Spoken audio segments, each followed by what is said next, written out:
I want you to think, just for a second, about your typical workday. You are rushing, to get a major project across the finish line. Oh, yeah. We've all been there. Right.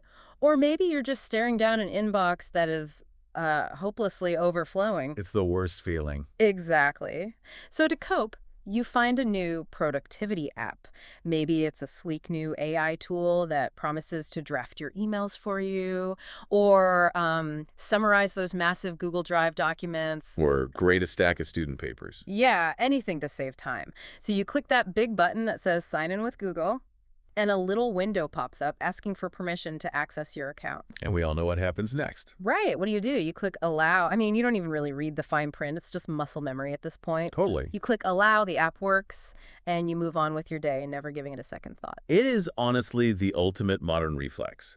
We constantly trade deep, persistent access to our digital lives for, like, a few minutes of immediate convenience. Yeah, that makes sense. Because we're living in an era of complete information and application overload, people just want the tool to do the heavy lifting, so they hand over the permissions just to make the friction go away. Okay, let's unpack this. Because what if I told you that this exact, perfectly ordinary action, one simple, forgotten allow click on a seemingly harmless app, recently led to a $2 million ransom demand for a major cloud computing company? It's wild to even think about. It really is. Today's deep dive is based on a leaked internal IT staff training brief, and it covers the devastating Versailles Oath breach from back in April 2026. A huge incident. Massive. So our mission today is to understand the mechanics of how a forgotten click can completely burn down a network, and, more importantly, how you can prevent it from happening to you. This is such a critical topic because it forces a complete reframing of how we think about cybersecurity. Well, when people hear about massive corporate breaches, they usually imagine a direct, aggressive hack. They picture shadowy figures hammering away at firewalls, breaking down the digital front door of a company. Like in the movies. Exactly. But the core issue here is not a direct hack at all. It's a supply chain vulnerability. Ah, right. The danger isn't always someone kicking your door in. Sometimes the danger is the person you willingly handed your keys to months ago. Wow.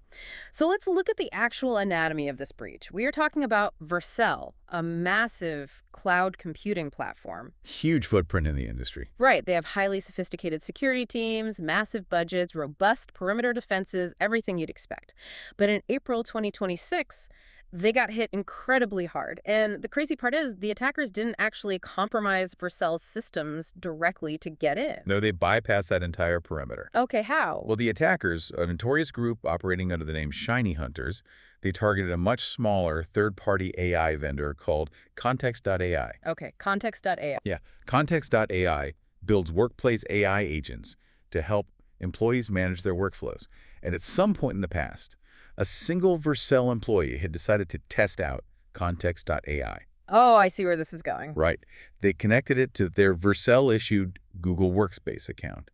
That employee clicked the exact allow button we were just talking about. By clicking that button, the employee granted Context.ai an OAuth connection, which, for anyone who doesn't know, OAuth is essentially the industry standard protocol that allows one service to access data from another service without you having to hand over your actual password. Exactly. It's the engine behind all of this. Right. It's the invisible engine powering all those sign in with Google or sign in with Microsoft prompts. So when you click allow, an OAuth token is generated behind the scenes. That token is powerful. Extremely. It gives the third-party app persistent, legitimate access to whatever specific areas or scopes you agree to, like reading your email or accessing your files. Here's where it gets really interesting.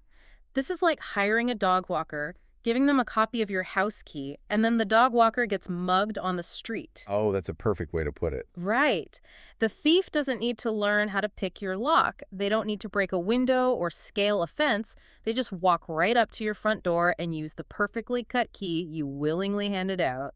What's fascinating here is that the Vercel employee did absolutely nothing wrong on the actual day of the breach. Wait, really? Nothing at all? Nothing. They weren't tricked by a phishing scam that morning. They didn't accidentally download malware while browsing the web. The catastrophic damage was set in motion months earlier. Man, that's scary. The trap was laid the very moment they clicked allow. So when Shiny Hunters breached Context.ai, they didn't just steal Context.ai's internal corporate data. What else did they take? They targeted the database storing all the OAuth tokens Context.ai held for its various customers. Every single customer who had ever clicked allow was exposed simultaneously. And the speed at which the attackers moved once they had that token is terrifying. I mean, they used that legitimate OAuth connection to completely bypass Vercel's outer security perimeter. Right past the guards. Yeah. They walked right into that employee's Google Workspace inbox and drive. But what I find truly wild is the technical leap. How does an attacker go from reading an employee's emails to, ransoming the sensitive backend infrastructure of a major cloud provider? It's actually shockingly simple. They use the simplest tool available, the search bar. Just the search bar. Just the search bar. Attackers don't need a complex exploit to jump from a workspace to a backend if the keys are lying around in plain sight. Wow. Once inside the employee's Google Drive, Shiny Hunters began searching for terms like credentials or architecture diagrams or onboarding. Oh, that's smart and devastating. Very. They found internal documentation and configuration files synced to the workspace that contained access pathways to Vercel's internal environments. They basically used the employee's own synced files to pivot from a generic email account into the core cloud infrastructure. And once they made that pivot into the internal environment, they hit the jackpot. They found what developers call environment variables. Which are crucial. Yeah. For anyone unfamiliar, environment variables are basically the sticky notes of a software application. They tell the app where the database lives, what the API keys are, and how to connect to other servers. Exactly. But in this case, the attackers found environment variables that were not explicitly marked as sensitive. And that was the fatal flaw. Because they weren't flagged as sensitive by the developers, the system left them unencrypted at rest. Just sitting there. Sitting there in plain text. By reading those unencrypted environment variables, Shiny Hunter scraped source code, API keys, database records, and a massive chunk of employee information. Like names and emails. Names, emails, and activity timestamps. They packaged all of this up, posted the entire trove on a hacker forum within days, and demanded a $2 million ransom. All of this destruction stemmed from one single forgotten oath token. Hearing this, if you are listening to this deep dive, you might be thinking about your own organization's security posture. A very natural reaction is to think, wait, shouldn't my everyday security system stop someone from using a stolen key? You would hope so. Right. Like, what about multi-factor authentication? I have to type in a 6-digit code for my phone or use an authenticator app every single time I log in. Doesn't that block them? This brings us to perhaps the most dangerous misconception in modern cybersecurity. It is what security professionals call the MFA myth. The MFA myth, okay. Yeah. Multi-factor authentication is a brilliant tool, but it only protects your password.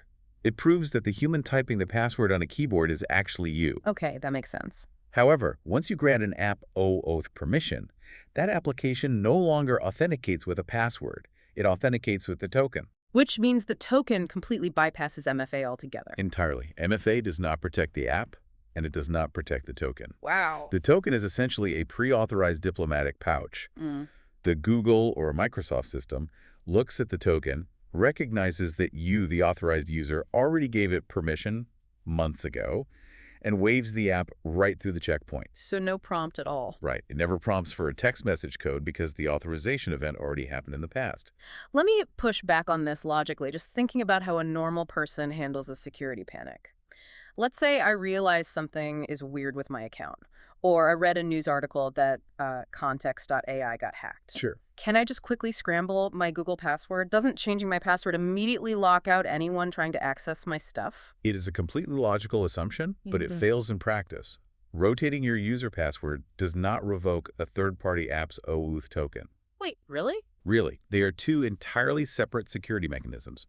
If you change your password, you're just changing the heavy deadbolt on your front door. But the OAuth token is an independent skeleton key that works on a digital side door. Oh, I see. That token will just keep working indefinitely, day after day, month after month, pulling your data until someone actively logs into their deep security settings and manually revokes it.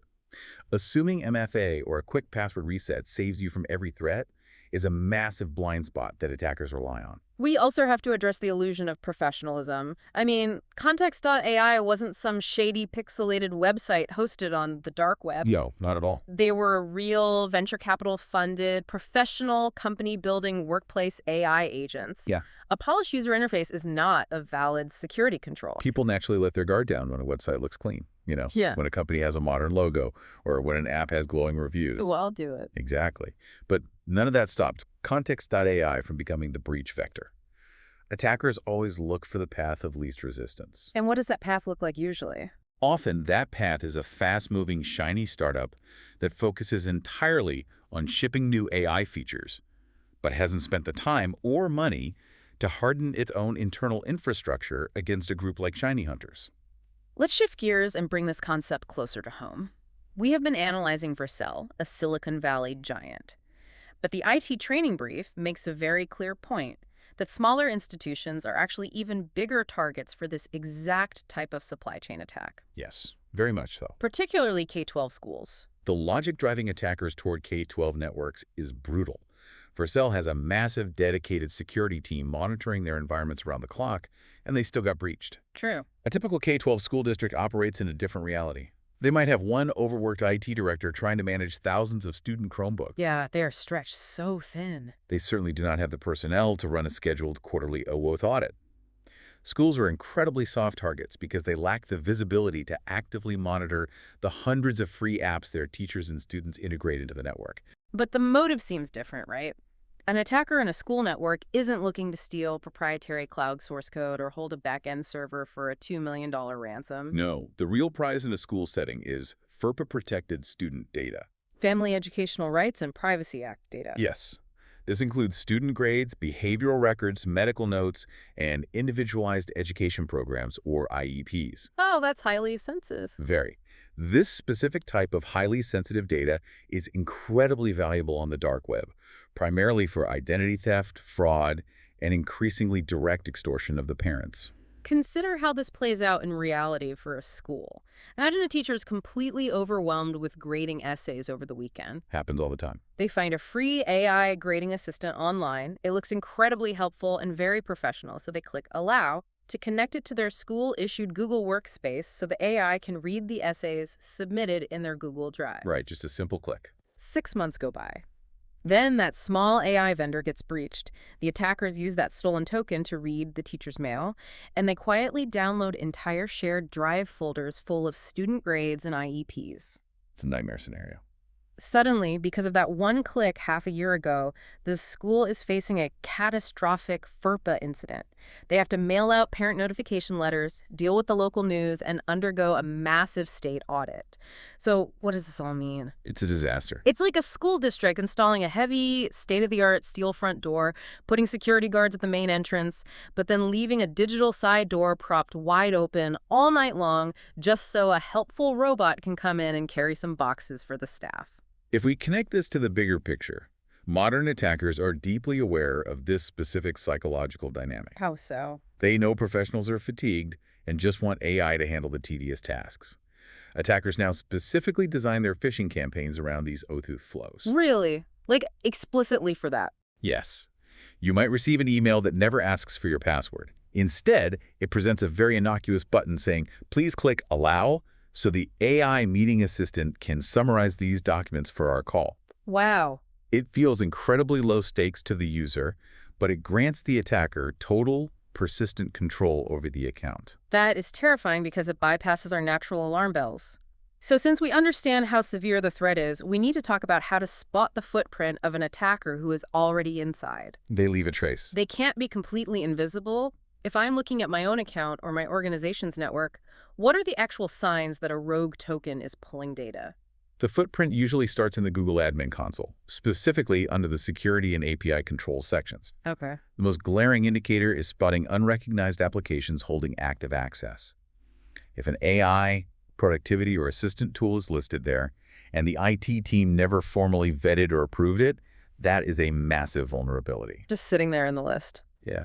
It means a user added it independently, and it's just sitting there, silently maintaining a bridge into the network. It also comes down to the scope of what those unrecognized apps are allowed to do. When an app asks for permission, it requests specific technical scopes. That's right. The training brief flags anything requesting mail.read, mail.modify, drive, or admin.directory. It makes sense why they want to read your mail or drive, but why is admin.directory such a critical warning sign? An attacker uses admin.directory for pure reconnaissance. Oh, like scoping out the target. Exactly. It allows them to download and map out your entire organizational chart. They can see who the CEO is, who works in finance, and who the IT administrators are. They use that map to find the most high-value targets for the next stage of their attack. And what about the mail scopes? A scope like mail.modify is dangerous because it doesn't just let them read your email. It allows them to send emails from your account to your colleagues or permanently delete incoming messages. That plays right into the geographical footprint. The brief highlights impossible travel logins as a dead giveaway. Yes, that's a big one. If I am a teacher and my network logs show I am physically sitting in my classroom in Ohio, but the API logs show a successful authentication from a commercial data center in Brazil or Russia at the exact same time, that is a huge red flag. It is the definitive sign of token abuse. Yeah. Because the OAuth token allows the attacker to authenticate remotely without a password, their actual physical location or the location of their proxy server will be logged by the system when they interact with the API. That makes sense. When the geography of the API call radically diverges from the physical location of the human, you are looking at a breached token. But attackers also try to cover those tracks, right? The brief details how attackers use their access to set up sudden auto-forwarding rules or mass delete emails. They specifically target security notifications. They absolutely do. So if attackers are actively setting up inbox rules to delete the very security alerts that would warn the user, how on earth is a normal person supposed to know they've been breached? You have to become an active hunter in your own environment. You cannot passively rely on automated security alerts arriving nicely in your inbox because a competent attacker will hide their tracks immediately by routing those alerts straight to the trash. So what do you look for instead? You have to look for the secondary anomalies. You might notice replies coming in for emails you have absolutely no memory of sending, which requires you to actively check your sent folder. Oh, wow. You might realize it's been weeks since you received a routine update from your IT department. You are looking for the absence of normal behavior, not just a flashing red warning light. You really have to be a detective. Exports. Google Takeout is a legitimate feature. It lets a user download a zip file of their own data if they are leaving a company. Right, perfectly normal feature. But in the hands of an attacker, it becomes a weapon for bulk exfiltration. Most staff members go years without ever running a Google Takeout export. True. If a massive takeout archive of mail, drive, and calendar is suddenly generated by a user account on a Tuesday night, the data is literally being packed up to walk out the door. Time becomes the critical factor when you see activity like that. You also have to monitor external indicators. Like the news. Yeah. If a small AI tool you use posts a very ambiguous security update on their website, or if a vendor suddenly goes completely silent on social media after a cybersecurity blog calls them out, you have to assume the worst-case scenario. So act immediately. Assume the tokens are already compromised and actively being traded. Revoke the access first and ask questions later. And it is not just small vendors. The brief notes that this year alone, major SaaS vendors with massive footprints like Drift, SalesLoft, and Context.ai have all been in the breach headlines. No one is immune. If a major vendor integrated into your workflow is in the news for a cyber attack, your oath grant is the open window attackers are already crawling through. Exactly. So, we have covered the nightmare scenario and how to track the footprints. Now we need the action plan. When someone spots one of these anomalies, what is the immediate playbook? The brief emphasizes one thing above all else: do not panic. Panic leads to sloppy, destructive mistakes. A methodical response is the only way to survive an incident. Step 1 is simply revoke. Just revoke it. You go into the Google admin console, navigate to security, then API controls, find the suspicious third-party app, and click block. This action instantly kills the token, severing the attacker's connection, regardless of what the user's password is. It is an order of operations thing. It's like dealing with a burst pipe in your house. I like that analogy. Yeah, step 1 isn't calling a plumber to stand in your living room and investigate why the pipe burst while water destroys your drywall. Step 1 is sprinting to the basement and turning off the main water valve. You revoke the token to stop the bleeding. Only then do you call the experts to clean up the mess. That analogy perfectly captures the urgency. Step 2 is informing the IT department immediately. Send them the name of the app, the user involved, and any weird login anomalies you noticed. But don't try to investigate it yourself, right? Crucially, do not attempt to play cyber investigator and diagnose the extent of the breach yourself. IT needs to access the raw audit logs immediately to check for mass downloads or malicious mailbox rules before that evidence naturally scrolls off the logs and is lost permanently. Only after the app is blocked and IT is notified does step 3 happen.